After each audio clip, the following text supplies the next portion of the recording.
La pandemia del COVID-19 en Ecuador ha desplomado su débil economía.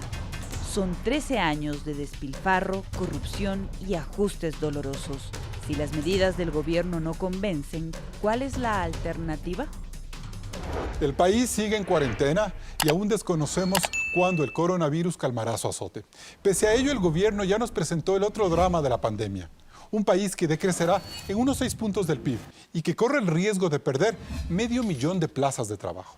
Sin ahorros, sobreendeudados y con un aparato productivo paralizado, el régimen pide la colaboración de empresas y ciudadanos para enfrentar la crisis.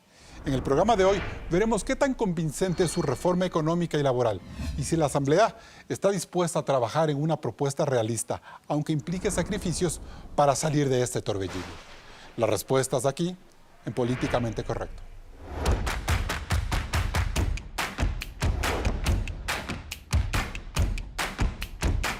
Hoy nos acompañan Vilma Andrade, asambleísta por Izquierda Democrática y ex vicealcaldesa de Quito; Henry Kronfle, legislador por el Partido Social Cristiano y expresidente del Comité Empresarial Ecuatoriano; y Augusto de la Torre, exdirector del Banco Mundial para América Latina, exgerente del Banco Central con Sixto Durán Ballén y catedrático universitario. Gracias por acompañarnos un nuevo domingo a Políticamente Correcto.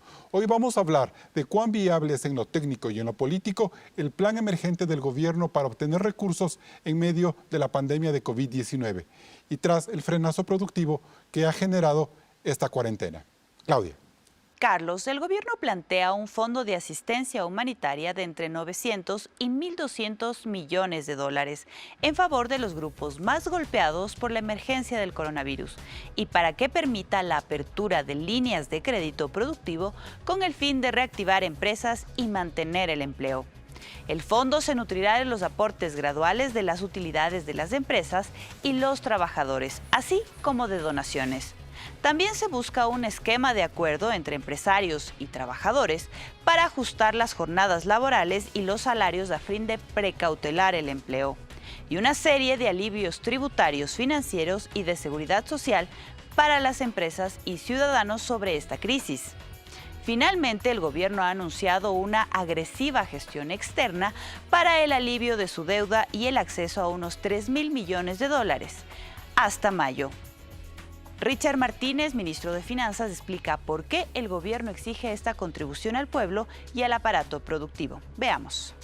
No tiene espacio fiscal, no tiene ahorros públicos, no tiene reservas internacionales suficientes, no tiene acceso abierto a los mercados internacionales y no puede expandir el crédito si no recibe dólares de afuera. Bien, empezamos el debate. Buenos días, Augusto de la Torre. ¿Por qué siempre tiene que ser el pueblo el que al final ponga de su bolsillo en los momentos de mayor crisis nacional?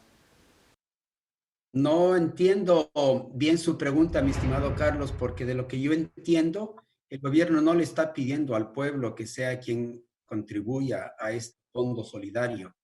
Mi lectura de la presentación del ministro y lo que he podido entender en las conversaciones es que el gobierno propone una contribución única y solidaria a las personas, independientemente de si la persona gana su mayor ingreso por vía del trabajo o por vía del capital.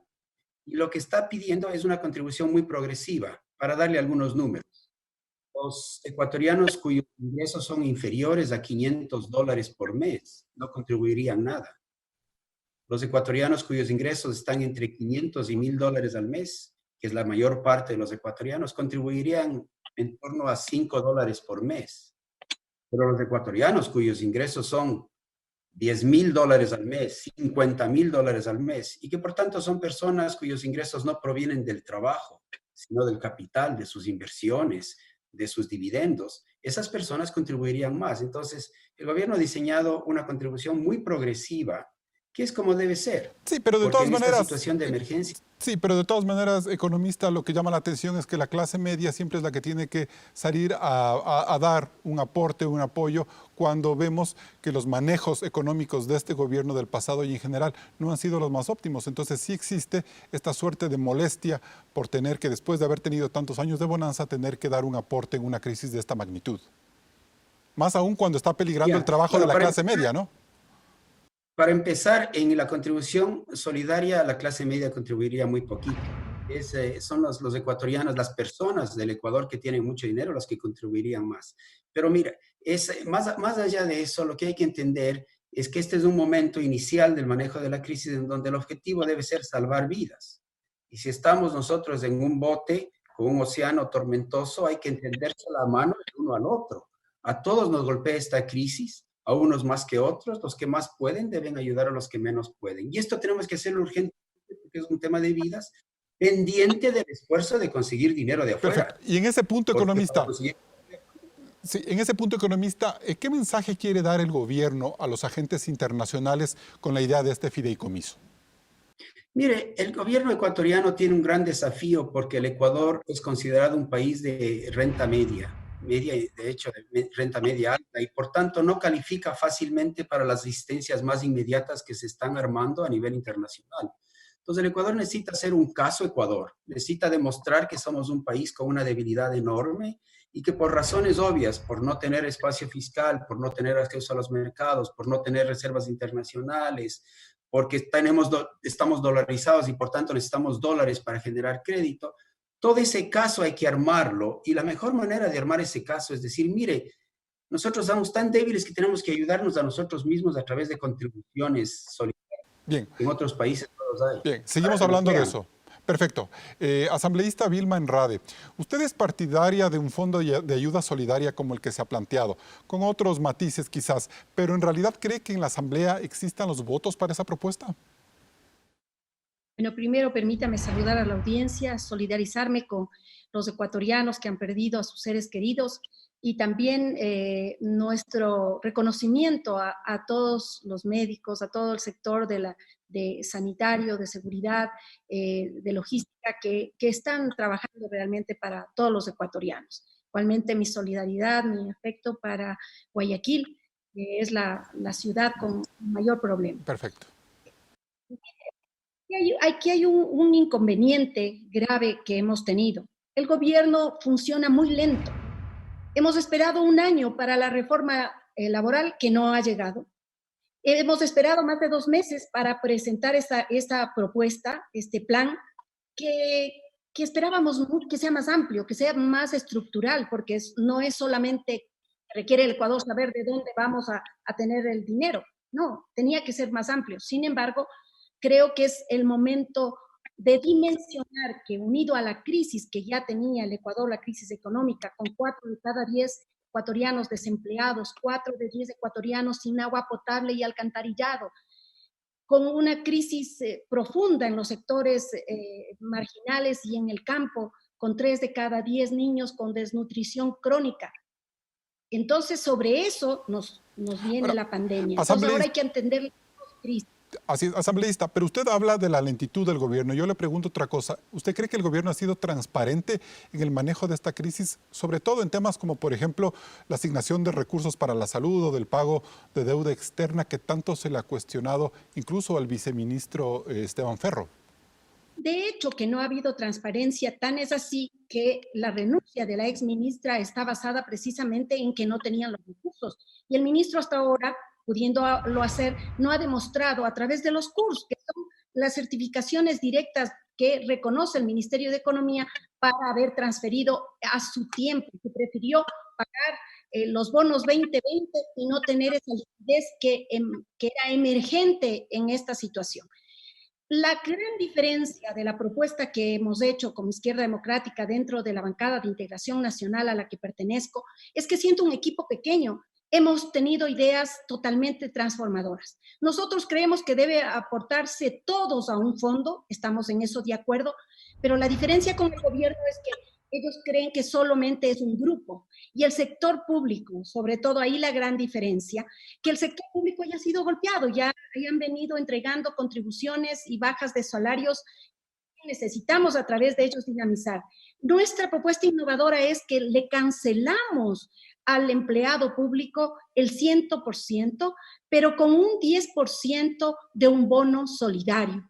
Un bono que tendrá un rendimiento de 3 a 5 años para que a la postre sea un crédito que dé el empleado. De eso vamos a seguir hablando.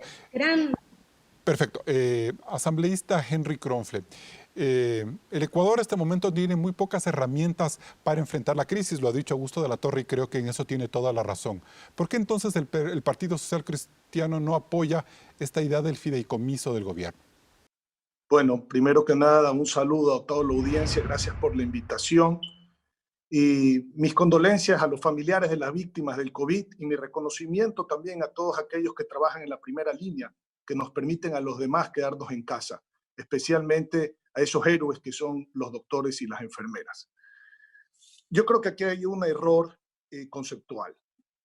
Aquí hay que ver la solución económica desde el punto de vista de la liquidez versus el punto de vista de la solvencia. En las dos hay que trabajar, pero hay que trabajar en la liquidez de manera inmediata. Nosotros estamos de acuerdo, cuidado, estamos de acuerdo con el monto que plantea el gobierno en este fideicomiso, 1.200 millones, y con el fin del mismo, que es atacar de manera emergente el tema sanitario y el tema social, pero no con el procedimiento. Creemos que el procedimiento es inconstitucional e ilegal, porque en el momento que dinero privado se convierte en público a través de un impuesto disfrazado, ese dinero no puede ser manejado en un fideicomiso público por gente privada. Sí, pero ingeniero, el problema es que si el gobierno está esperando a que la solidaridad se dé por buena fe, posiblemente no reciba 1.200 y no reciba 100 millones de dólares, porque en un momento de crisis donde incluso la gente está preocupada por perder su empleo, difícilmente va a querer dar una contribución al Estado. Nosotros hemos planteado dos alternativas para eso que puede tener inclusive mayor recaudación en ese punto, que no es el único punto de liquidez que hay que hacer en el país. Pero la solidaridad no puede imponerse por ley, Carlos. San Juan Pablo II nos decía, el nuevo rostro de la caridad es la solidaridad. La solidaridad empieza, al igual que la responsabilidad social que tanto la defendimos desde las cámaras de la producción, donde termina la ley, porque si no es cumplir con la ley. La solidaridad no viene o se da por impuestos. Pues. Entonces, ¿qué hay que hacer? Claro que hay que hacer un gran acuerdo social y voluntario en donde existan donaciones de empresas y personas naturales proporcionales al volumen e importancia de sus actividades y sus impuestos gravables. Claro que hay que hacer eso. El problema es cómo dar, si está ilíquida la gente, las empresas. Entonces, para eso nosotros hemos planteado dos alternativas que están enmarcadas en la solidaridad y en el marco legal. Uno, a través de un fideicomiso privado y otro a través de un fideicomiso público que con mucho gusto podré desarrollar a lo largo de esta entrevista. Con estas primeras reflexiones nos vamos a un corte comercial. Seguimos en Políticamente Correcto. Políticamente Correcto se retransmite en Radio Suceso 101.7 FM Quito. ¿Cómo afectará la propuesta del gobierno de reducir la jornada laboral y el salario, además del aporte al Fondo Humanitario por la crisis? Lo analizaremos luego del corte. Siga con la señal de Coavisa. Como hemos visto, el Fondo de Asistencia Humanitaria propuesto por el gobierno debe nutrirse del aporte de empresarios, empleados y donaciones para ayudar a los sectores vulnerables en esta crisis sanitaria y activar líneas de crédito y apoyo productivo. Por otro lado, se plantean unos acuerdos laborales para preservar el empleo. Claudia. Sin embargo, Carlos, debemos plantearnos una pregunta. ¿Estas dos medidas toman en cuenta el posterior deterioro económico de los trabajadores? Veamos un ejemplo. El sueldo promedio de un trabajador en el sector privado es de $800. De este valor se descuenta el 9.45% para el Seguro Social. El empleado recibe $724. Como 8 de cada 10 empresas están paralizadas por la cuarentena, el trabajador está en su casa y a pesar de que hay teletrabajo, no puede producir al 100%. El Código Laboral vigente ya prevé que en casos de emergencia es posible, previo un acuerdo, reducir hasta por 2 periodos consecutivos de 6 meses la jornada de trabajo de 40 a 30 horas semanales, por lo que el salario del empleado podría bajar de $800 a $600. El aporte del empleado al IES también se ajusta a estos cambios. Cumplido ese plazo, el trabajador debe recuperar su salario y horario iniciales. La nueva propuesta del gobierno es que la jornada pueda reducirse hasta 20 horas semanales por 2 años con opción a renovarla por 2 años más. Es decir, que el salario bajaría de $800 a $400. Por otro lado, el régimen plantea la contribución solidaria de todos los empleados que ganen más de $501 durante 9 meses. En función de una tabla, ese segundo descuento va desde los $2 hasta los 652 para quienes ganen hasta $10,000 y aportes mucho más altos para los sueldos de mayor valor.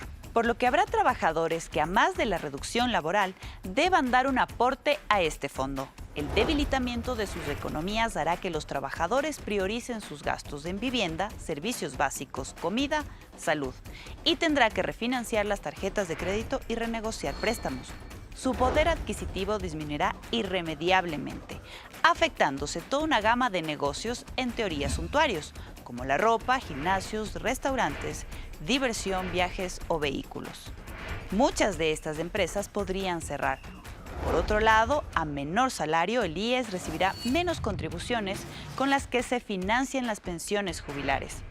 En el sector público la situación es similar, pues se prevén recortes salariales de al menos el 10%, cuando estos salarios han bajado ya desde el 2015. Estas medidas reactivarán la economía y evitarán, como dice el gobierno, que haya 508,000 desempleados este año. Carlos. Bien, asambleísta Kronfle, ¿en realidad usted cree que con un régimen especial laboral se pueda mantener las plazas de trabajo en el Ecuador hacia el futuro?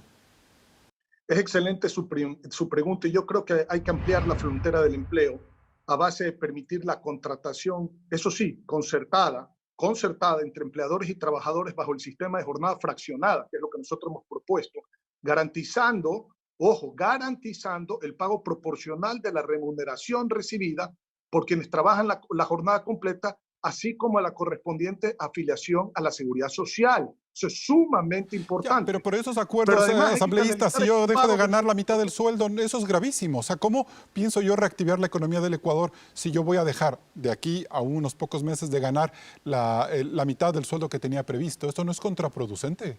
No, a ver, es que no confundamos los conceptos, son dos cosas diferentes. Una es aquel que tiene un empleo y que posiblemente puede encontrar una fracción de jornada laboral en otro lado, que hoy, como está estructurado el Código Laboral, es muy complicado hacerlo porque la aportación mínima a la Seguridad Social tiene que ser el 50% de la jornada laboral, es decir, por 20 horas. Aquí lo que se está planteando es que si usted puede llegar a trabajar 3 horas, 2 horas, 5 horas y no completa las 20 horas a la semana, se puede hacer la aportación a la Seguridad Social proporcional a esa ganancia.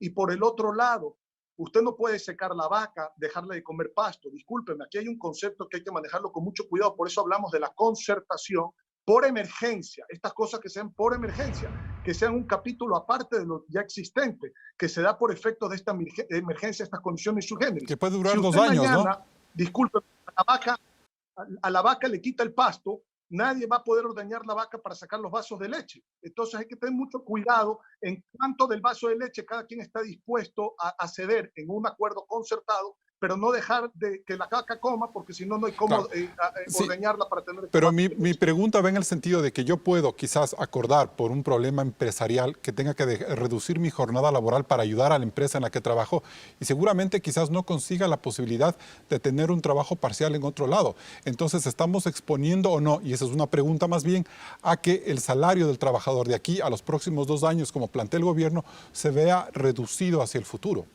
A final de cuentas. Esto no puede ser por ningún motivo.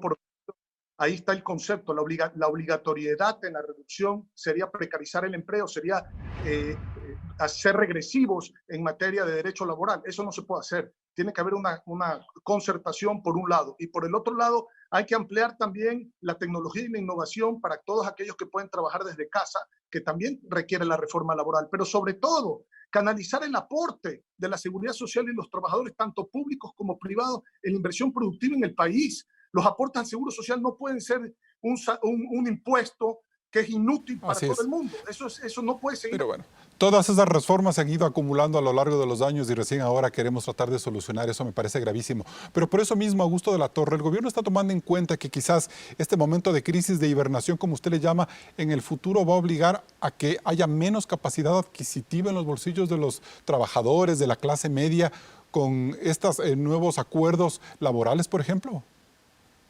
Mire, vamos a hacer 2 puntos aquí. El primero, el Ecuador se ha empobrecido como resultado de esta crisis de manera dramática. El país como país entero se ha empobrecido. Para empezar, tenemos un precio del petróleo que es 1/3. Se nos ha caído, se nos ha secado los ingresos por turismo. las exportaciones de flores están en la tierra, el país está más pobre, así de simple. Y tenemos que reconocer eso. Entonces, en el Ecuador necesitamos aceptar esas realidades, pero de una manera solidaria y cooperativa, porque cuando se producen este tipo de crisis y el país se empobrece de golpe, lo peor que nos puede pasar es que entrar en un sálvese quien pueda. Entonces, ¿cómo sería un sálvese quien pueda? La empresa, para tratar de salvarse, despide a todos los empleados. O otro sálvese quien pueda, los empleados dicen, yo no entiendo nada de esto, a mí que me respeten todos los derechos adquiridos. O que los accionistas quieren su parte. Eso no va a funcionar. Entonces, el gobierno ha hecho un planteamiento que me parece absolutamente sensato, que es abramos un paréntesis de un año, no sé cuánto tiempo, en el cual lo que rija es el acuerdo entre las partes. Y ese acuerdo entre las partes, el rol de la política pública es hacer cosas para que el acuerdo entre las partes sea lo más equitativo y cooperativo posible. Y como las realidades de las empresas son distintas, las partes tienen que acordar a nivel de empresa. ¿Y cuáles son las partes? Los empleadores, los empleados, incluyendo los ejecutivos, los proveedores, los acreedores financieros. Entonces, necesitamos ese paréntesis. De lo contrario, vamos a irnos a este sálvese quien pueda y nos vamos todos para abajo. Ya, economista, pero hay una realidad, disculpe que le interrumpa. Va a haber un grupo de trabajadores, no sé si serán muchos o serán pocos, que van a tener que dar durante 9 meses una contribución al Estado solidaria y por otro lado es posible que se vean reducidas sus ingresos en una empresa. Es decir, hay un doble pago, un doble impuesto si lo ponemos en términos del Partido Social Cristiano. Mi estimado Carlos, está usted exagerando. Los trabajadores de los que estamos hablando no van a contribuir nada al Fondo Solidario. La gente no está leyendo los números y no haciendo las tablitas. Yo me he dado el trabajo de hacer los cálculos y sé que la mayor parte de los trabajadores no van a contribuir nada al Fondo Solidario. ¿Por qué estamos haciendo ruido donde no hay piedras? Porque la mitad porque el promedio son $800, pues, economista. El sueldo promedio del sector privado son $800. Va a terminar dando. El que gana $800 y ganar $800 va a contribuir $2 al mes. ¿A usted le parece que eso es una cosa rara, una cosa difícil, una cosa imposible en la situación en la que estamos? Pero, por favor, tengamos noción de las cantidades y no hablemos sin haber hecho los cálculos. Pero lo más importante de todo es evitar este sálvese quien pueda. Y eso no se puede hacer si mantenemos el régimen legal vigente y las leyes laborales y todas las taras que en el país hemos tenido por años. Necesitamos un paréntesis que permita acuerdo entre las partes. Pero las partes no tienen la misma capacidad de negociación. No todos tienen el mismo poder de negociación. Entonces, la política pública es asegurarse que haya cooperación, que todo el mundo ceda y que haya equidad. Perfecto. Okay. Por eso tiene que haber un espacio de transparencia para hacer acuerdo entre las partes y entre todas. Perfecto. Asambleísta Andrade, entonces usted se siente tranquila con la explicación o la lectura que hace Augusto de la Torre respecto a que el nivel de contribución al Fondo Solidario y los acuerdos laborales posteriores no son tan dramáticos como yo los he planteado. Yo coincido en mucho de lo señalado por Augusto de la Torre, sin embargo, yo creo que la base no puede ser 500, tomando en consideración que la canasta básica está sobre los $700. Entonces, nosotros hemos planteado que sea desde los $1,200 la contribución. Y de esa manera sí tenemos una redistribución también de lo que es la solidaridad, porque la riqueza también se redistribuye a través de estas aportaciones. El que más tiene, al que menos tiene, va a menor costo. Pero sobre el acuerdo, Carlos, sobre el acuerdo laboral que tiene que darse entre las partes, está claro que esta crisis nos lleva a la necesidad de tener un Estado robusto y un Estado que dé respuestas al país. Y para eso requerimos al menos parámetros para que no sea el poder del empleador el que someta al trabajador. Porque en el mismo ejemplo que ha puesto Henry, de sostener a la vaca, quien le pastea a la vaca, quien ordeña a la vaca, ese trabajador que madruga, que amanece a entregar su sudor, su sacrificio por ordeñar la vaca, por cuidar y mantener la vaca, también hay que pensar en ellos, porque ahora no es, yo discrepo totalmente, que ahora se mantenga dogmáticamente el Partido Social Cristiano con una propuesta que ya viene siendo de largo tiempo, no a los impuestos, no a los impuestos. No a las contribuciones, no a la solidaridad, esperar que exista la buena voluntad. ¿Qué buena voluntad puede existir si está tomado en consideración que en este momento las grandes empresas que deberían contribuir, pagar bien sus impuestos, no lo hacen? 1.450 millones en este momento le deben al SRI. Y 270 familias concentran el 70% Perfecto. de la riqueza del Ecuador. Bien. No les podemos exigir, tenemos que exigir. Es el momento de que el Estado ecuatoriano y quienes nos consideramos políticos, pero también políticos de los buenos, porque no es que vamos a aprovechar también para hacer campaña electoral, para Gracias, las asambleísta. elecciones, sino pensar. Gracias, asambleísta. Nos vamos a un siguiente corte comercial. El gobierno recibe críticas por el manejo de la crisis sanitaria, por el coronavirus y por su plan económico. Pero la crisis en Ecuador no es de los últimos 3 años, sino que se arrastra desde la época correísta.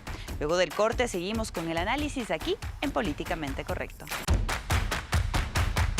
A lo largo de esta crisis sanitaria, el presidente Moreno ha sido cuestionado por haber permitido que el riesgo país aumentara progresivamente hasta quedarse en 4.700 puntos por el manejo de la economía y que cada año la inversión en salud tenga un 30% menos de recursos.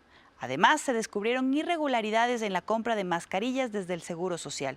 Sin embargo, la situación fiscal es mucho más compleja. En el siguiente video hemos recopilado algunos indicadores de estos 13 años de Alianza País en el poder.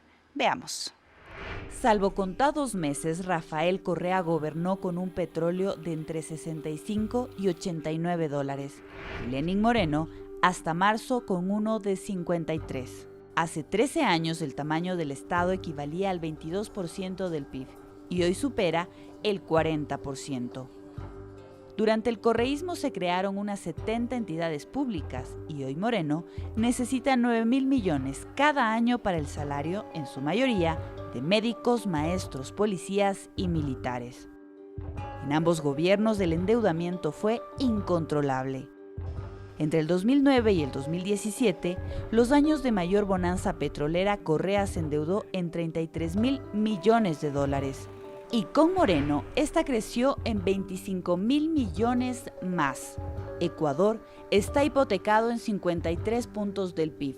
Solo con China, la opaca deuda del correísmo superó los 8.000 millones de dólares. Hubo más de 18.000 millones en preventas petroleras con una garantía de 1.200 millones de barriles de crudo. Se denuncia un perjuicio de estas operaciones entre 700 y 2.000 millones de dólares. El Banco Central como fondo de liquidez le dio 6.000 millones de dólares. Si bien el régimen anterior hizo una histórica inversión pública que llegó a 15 puntos del PIB, muchas obras están manchadas por la corrupción. En la refinería de Esmeraldas, el poliducto Pascuales Cuenca, la planta de gas Bajo Alto, el terminal de Monteverde y la refinería del Pacífico, auditorías internacionales cifraron sobrecostos por 2.500 millones de dólares. Estas obras requieren 300 millones adicionales para corregir daños y funcionar de forma adecuada. Otro caso es la hidroeléctrica Coca-Codo Sinclair, construida con un crédito chino a 15 años y a un interés del 7%. El contrato inicial fue de 1.979 millones, luego se cerró en 2.245 y por los ajustes en los precios, así como los daños y fisuras de fondo, la Contraloría cree que su valor total fue de 3.000 millones de dólares. Por estos y otros casos de corrupción, Correa y la plana mayor de su gobierno fueron sentenciados por la justicia. Hasta en el fondo de 700 millones para la reconstrucción de Manabí se denunciaron irregularidades. Y en la construcción de 5 hospitales del IES hubo glosas por 84 millones de dólares. Ecuador no recuperó los millones perdidos, mientras Moreno está en el centro de la crítica por proponer un fondo humanitario para enfrentar a la crisis sanitaria y económica. Sus detractores le acusan de priorizar el pago de 350 millones para la deuda externa y de que su plan de remisión tributaria al sector privado ahogó al fisco. La crisis más grave en 20 años sorprende a un país sin ahorros. Correa desmontó el fondo de excedentes petroleros que, según expertos, antes del terremoto de Manabí hubiera sido de 40.000 millones de dólares, un dinero que Ecuador no verá ni en sueños.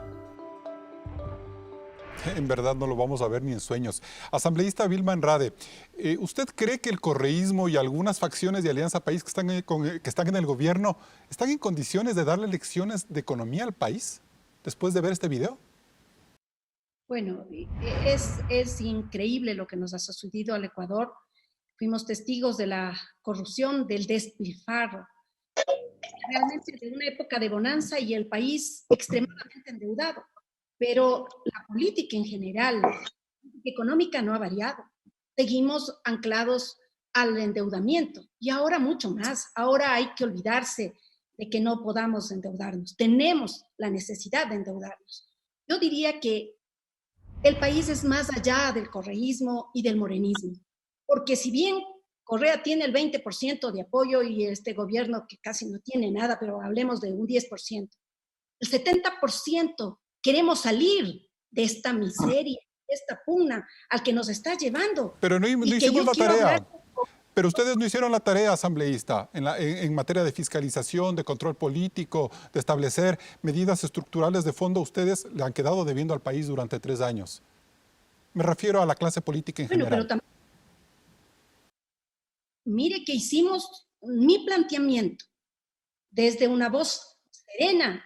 Fue llamar a la consulta popular. Fui el primer partido, Izquierda Democrática, que en el diálogo nacional le planteó al presidente que si quiere salir de este sistema hiperconcentrador, hiperpresidencialista, que además nos había llevado a evidenciar la más alta corrupción, teníamos que eliminar ese Consejo de Participación Ciudadana y Control Social, que ha sido nefasto. Hemos contribuido, hemos aportado. Hay leyes que se han hecho positivas, como la ley de simplificación de trámites, la ley de emprendimiento, la ley de pesca que acabamos de aprobar, la ley contra la violencia de género. ¿Y sabe qué, Carlos? Y todos los ciudadanos no se han emitido los reglamentos. Es decir, ni siquiera se pueden aplicar formalmente las leyes porque no hay la disposición del gobierno. Bien. El gobierno está ocupando el mapa en cómo ganarle al correísmo. Y tiene que saber que los correístas también son ecuatorianos y tienen que seguir pensando, y creo que ese es el llamado, que el vicepresidente deje esa posibilidad de ser candidato a la presidencia, de ser candidato para que unifique al Ecuador, para que todos contribuyan y permitan ver realmente el Ecuador lo que somos. Gracias, asambleísta. Perfecto. No es momento. Perfecto. Economista Augusto de la Torre, a nivel de los organismos internacionales, las imágenes que hemos visto en este reportaje todavía están presentes. Esta es una explicación de por qué Ecuador llega con tanta debilidad ante estos espacios para poder negociar créditos externos, por ejemplo. No cabe duda que el desprestigio que el Ecuador tiene en la comunidad internacional tiene mucho que ver con el imprudente manejo de las relaciones internacionales del gobierno de Correa. Quizás la cosa que más daño hizo y destruyó la posibilidad de tener un riesgo país bajo fue el default de la deuda en el año 2008, que fue un capricho, porque el Ecuador, todo el mundo sabía que el Ecuador podía pagar la deuda, pero decidió no pagarla. Entonces pasamos a ser considerados como un mal crédito y nos consideran como un bono basura, digamos, el bono del Ecuador. Entonces hay que el restaurar la credibilidad del país es muy complicado. Yo debo reconocer que el gobierno de Lenín Moreno poco a poco fue mejorando la imagen internacional del país y estaba tratando de avanzar cuando nos viene esta enorme crisis. Pero, economista, en ese punto le puntualizo una cosa. El gobierno de Moreno ha sido cuestionado porque ha sido muy lento en tomar medidas y afincarse a un programa económico diferente de innovación. Han pasado 3 años. Ahora hablamos de que, claro, nos cayó la crisis, pero cae en el 3er año de mandato. Bueno, mire, seamos un poco más realistas, ¿no es cierto? El gobierno de Moreno le devolvió al país la democracia, la libertad de expresión, la libertad de prensa, le dio más independencia al sistema judicial, ha hecho una gran revolución política, nos guste o no nos guste, y eso ya es mucho que decir. En la parte económica se quedó corto en algunas cosas, cuando trató de hacer cosas profundas, como por ejemplo limpiar este malhadado mercado de combustibles en donde tenemos un precio subsidiado para los ricos y para el contrabando. Cuando trató de hacer ese cambio, la Asamblea se le vino encima y el país se le vino encima. Entonces yo creo que hay que tener un poco de realismo al evaluar las gestiones de los gobiernos. Lo que más quiero enfatizar es que ahora estamos donde estamos. El pasado es el pasado y este no es el momento para echarnos la culpa los unos a los otros. Estamos a punto de caernos al precipicio. Este es el momento de salvarnos los unos a los otros. Y en ese sentido yo veo que ya empiezan a haber coincidencias entre Henry y Vilma en esto y el otro. En la medida, creo que los principios hay que acordar y luego movernos hacia adelante, pero estamos en una tan desesperada que si nos echamos la culpa a los otros nos vamos a quedar trabados. Asambleísta Kronfle, yo tengo una pregunta muy puntual frente al tema. Hemos visto todo lo que significó para el país un manejo dispendioso, quizás irresponsable en la contratación de deuda. ¿Por qué ahora el Partido Social Cristiano plantea como una de las medidas de salir de la crisis endeudarnos en créditos externos sin tomar en cuenta el grave, alto riesgo país que tenemos? Me parece que sería caer en los mismos préstamos con los mismos intereses que tenía el correísmo hace 10 años. No.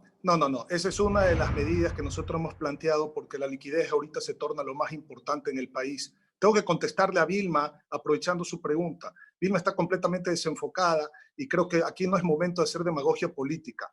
Los que sí sabemos de producción, de valor agregado, de inversión, de creación y sostenibilidad de empleo, sabemos que los fideicomisos que plantea el gobierno, si bien es cierto y lo hemos ratificado, estamos de acuerdo en el fin y en el monto, no estamos de acuerdo en la exacción ya a nadie, a ningún nivel, porque la gente está totalmente ilíquida, ya no se le puede quitar más plata al bolsillo del ciudadano. Por eso que sea por donaciones y en los mecanismos de fideicomiso público pueden ser préstamos al gobierno que pueden ser pagados, que ellos los pueden descontar por pagarés que pueden ser pagados inclusive a razón de $200 millones al año a 6 años a través de créditos tributarios. Ahí habría fuentes de liquidez, pero esa es una de las fuentes de liquidez. Hay que entender esto.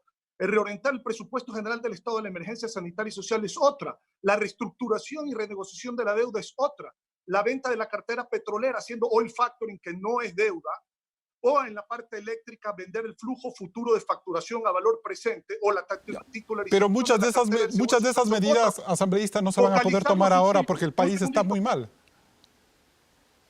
Focalizar los subsidios es algo que se puede hacer de manera urgente. Los nuevos créditos se pueden obtener, los hay, y se va a sorprender usted a las tasas que se pueden lograr. ¿Del 8%? De los mecanismos multilaterales. Nosotros sí sabemos y conocemos. Las concesiones y las alianzas público-privadas generan ingresos en vez de egresos al Estado. Trasladan el personal del sector público al sector privado, optimizan los servicios y bajan los precios. El no renovar los contratos manteniendo, como le hemos dicho nosotros, la burocracia formal y necesaria, pero no renovar esos contratos ocasionales, que no significa despidos. Ahorra al país $150 millones. Esas son medidas de liquidez, pero también hay que trabajar en las medidas estructurales, como muy bien lo planteó Augusto de la Torre. La liquidez es lo más necesario hoy, en este momento, de manera urgente, para capear esta crisis sanitaria y social. Pero hay que trabajar en las medidas estructurales también, que las conocemos muy bien. Nos vamos a un corte comercial. Seguimos en Políticamente Correcto. Políticamente Correcto está en redes sociales. Síganos en nuestras cuentas oficiales. Esperamos sus comentarios. Quédese en casa. Regresamos enseguida con más de este debate. Ecuador, de la pandemia a la crisis. Seguimos el debate en Políticamente Correcto. Economista Augusto de la Torre, si el país no toma medidas urgentes y de consenso nacional para esta crisis económica, ¿cree usted que puede peligrar la dolarización como sistema monetario en el país? Sí, claro. O sea, si no hay acuerdo político para salir de este hueco respetando la dolarización y entendiendo cómo funciona la dolarización, el país podría verse empujado a esa horrible realidad que nadie quiere. Ningún ecuatoriano quiere eso. Entonces necesitamos entender cómo evitarlo. Y entonces esto tiene estos 3 grandes momentos que yo siempre insisto. Necesitamos hibernar, necesitamos que nuestros trabajadores y nuestras empresas no se mueran durante la cuarentena. Eso requiere ciertos apoyos y requiere salvar vidas. Y por eso el fideicomiso es uno de los instrumentos, no es el único, pero es uno de ellos. Luego necesitamos resetearle a la economía para que viva después de la hibernación. Y eso va a requerir acuerdo entre las partes, cooperativos y equitativos, y vamos a hacer mucha ayuda internacional para poder dar apoyo al acuerdo entre las partes. Y luego, en su momento, habrá que plantar reformas estructurales de fondo con las que la economía viva después de este reseteo. Entonces tenemos que Cada instancia tiene sus instrumentos, sus objetivos de política y las tres van entrelazadas y las tres van juntas y el sistema político necesita ir tramitándolos en su debido momento. Entonces, enfoquémonos en cada cosa. Por ahora estamos en cuarentena, salvemos vida e hibernemos, evitamos que haya muertes. Después reseteemos, acuerdo entre las y luego nuevas reglas de juego para la vida de la economía. Muy bien. Asambleísta Cronfle, ¿y esta urgencia nacional que tan claramente la grafica Augusto de la Torre no le obliga al PCC a hacer un nuevo pacto de entendimiento con el gobierno? Quizás dejar de lado lo que decía Vilma Andrade, esta consigna de hace 20 años atrás de no subir impuestos, por ejemplo, o de cortar subsidios de forma más amplia para darle certezas al país. A ver, nosotros hemos sido absolutamente claros. El país requiere liquidez y medidas estructurales. La liquidez no puede estar basada, cuidado, en la exacción al pueblo que ya no da más, ni a las empresas que ya no va a dar. Se han perdido completamente la competitividad, han caído las exportaciones, el consumo se ha venido abajo, la afectación del mercado externo es muy grande. Usted no puede pensar en que le va a seguir sacando esa liquidez al bolsillo del pueblo ecuatoriano a ningún nivel, porque unos hacen las inversiones y crean las empresas, otros trabajan dentro de esas empresas.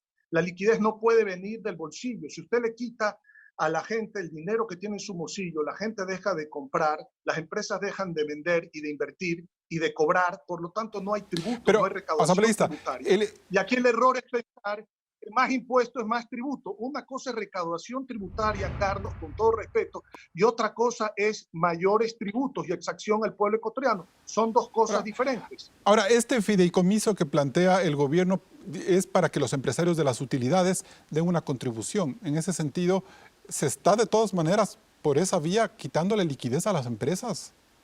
A ver, es que primero se transforma, cuando es obligatorio ya no podemos hablar de solidaridad, y segundo se transforma en un impuesto que tampoco puede ser manejado ni constitucional ni legalmente en un fideicomiso público por gente privada. Peor, pedir una auditoría. ¿Dónde está el juez de cuentas, que es la Contraloría General del Estado? Y peor, pedir una veeduría a través del Consejo de Participación Ciudadana y Control Social. Entonces, concepto como todo es un disparate. Vamos al fideicomiso privado. Si es un fideicomiso privado como los que hay el Comité Especial de Emergencia por Coronavirus de Guayaquil, hay el Comité Privado de Quito, hay el por Roque Sevilla, hay el del Banco de Guayaquil, hay el del Banco del Pichincha, y habrán muchos más, y los que no lo hagan, que lo hagan.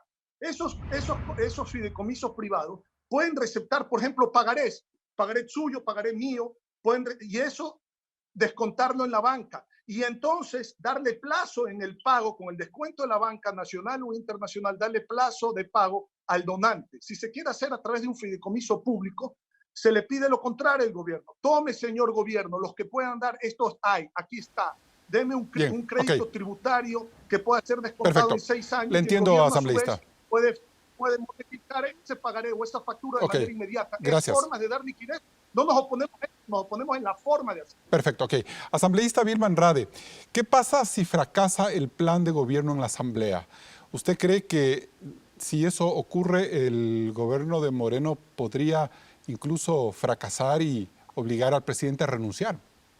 Bueno, primero yo me enfocaré siempre estaré enfocada en la justicia social, en la transparencia, en la solidaridad. No creo en la caridad ni en la misericordia. Creo que también es indispensable señalar que si a la Asamblea no dejamos de lado dogmas, no dejamos de lado nuestras perspectivas políticas futuras, no dejamos de lado las elecciones que están muy cerca, esto fracasa. Y no fracasa el gobierno de Moreno, fracasa el país, fracasamos y nos hundimos absolutamente todos. Por eso yo quiero señalar también el destino del fondo. Carlos, permítame, creo que ahí tenemos gran diferencia con la propuesta gubernamental. El destino del fondo tiene que ir para las MIPYMES, las pequeñas, las medianas empresas, para los emprendedores con crédito barato. ¿Por qué, Carlos? Porque hay que desmitificar que la gran empresa, la gran industria es la que más genera empleo. La que más genera empleo, que es alrededor del 65%, son las pequeñas, las medianas empresas y los... Eso está claro, asambleísta, pero yo le vuelvo a hacer la pregunta. Si fracasa el plan de gobierno en la Asamblea, ¿Usted cree que se van a dar condiciones para que el presidente Moreno o renuncie a su mandato o para que exista una muerte cruzada y disuelva la Asamblea? ¿Cómo mira usted políticamente ese escenario si es que el plan fracasa? Yo no le tengo miedo a la muerte cruzada, si esa sería la solución, pero hemos tenido una inestabilidad en este país con 3 vicepresidentes. El gobierno mismo ha tenido una inestabilidad total, 3 ministros de Economía, 3 ministros de Salud y así en todas las instituciones. Creo que es el momento más bien de llamar a la unidad, a la solidaridad. No podemos ponernos en riesgo. Estamos nosotros planteando que al menos el 3% de la utilidad que tienen las empresas que tuvieron en el año 2019, ¿acaso es demasiado exigirles del 3% de utilidades?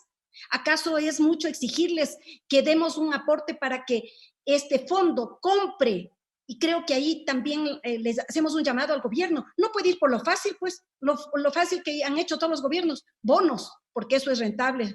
Facilito, cojo a los supuestamente pobres bonos. Nosotros decimos que hay que comprar a los pequeños productores, a los pequeños ganaderos, a los pequeños emprendedores, los productos, convertirlos en canastas básicas para poderlas dar a los sectores vulnerables. Nos vamos a un siguiente corte comercial. Gracias, asambleísta. El Comité de Operaciones de Emergencias Nacional dispuso que nadie puede circular en espacios públicos sin mascarilla.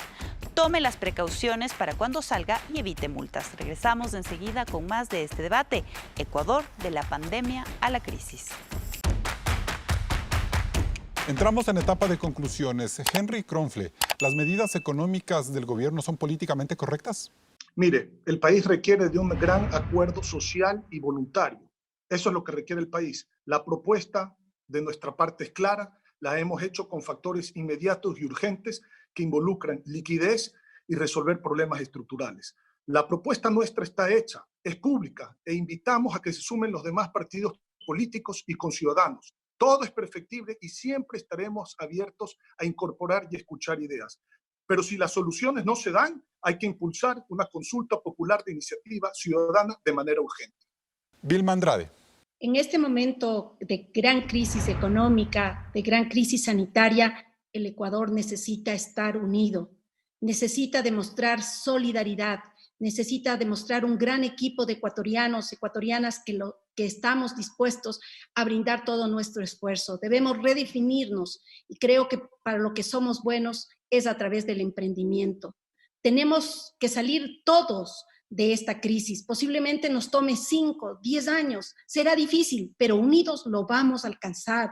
Unidos vamos a trabajar realmente con los parámetros de equidad, de solidaridad, de justicia social para salir. Augusto de la Torre, ¿qué es lo políticamente correcto? Es el momento de la gran unidad nacional o nos hundimos. Es el momento de ayudarnos los unos a los otros o nos caemos al precipicio. Es el momento de dejar de lado las diferencias y los provincialismos y las ideologías. Hay 2 instancias. Una es solidaria, humanitaria y de redistribución. Discrepo con Henry. Un fondo solidario no le quita liquidez a la economía, simplemente la redistribuye. Me parece que es el momento de la solidaridad. Que necesitamos liquidez para mantenerles a las empresas vivas, a los empleos vigentes, a evitar la destrucción de empleo y de activos nacionales, necesitamos. Vamos a necesitar liquidez. La liquidez, sin embargo, de por sí solo no se convierte en crédito. Pues vamos a necesitar mecanismos de liquidez y mecanismos para activar el crédito y darlo a las empresas. Y esto va a tener que hacerse del acuerdo entre las partes. Y es de lamentar que los sectores políticos no encuentren un espacio de consenso que dé a los ecuatorianos un poquito de esperanza. El gobierno actúa con lentitud y muy poco entusiasmo en la defensa de su plan. Así como nos vamos a convencer de que sus medidas son las adecuadas. Por otro lado está la Asamblea, poco crítica y reflexiva a la hora de entender por qué el Estado tiene que rebuscarse hasta el último centavo para enfrentar la crisis. Tuvieron 3 años para recuperar la plata derrochada, para impulsar un plan económico serio y para hacer votos porque el ahorro y el buen uso de los fondos públicos sea la primera regla de respeto al ciudadano. De nada sirve que el país se polarice entre un modelo de economía liberal o uno de intervención estatal si no hemos sido capaces de cuidar cada dólar que produce el Ecuador. Y hoy el pueblo tiene que poner el pecho ante la crisis. Hasta el próximo programa. El futuro económico del país no es claro y se vendrán meses muy duros para todos. Pero primero hay que ganarle la batalla a la pandemia. Quédese en casa y cuide de su familia. Nosotros nos vemos el próximo domingo.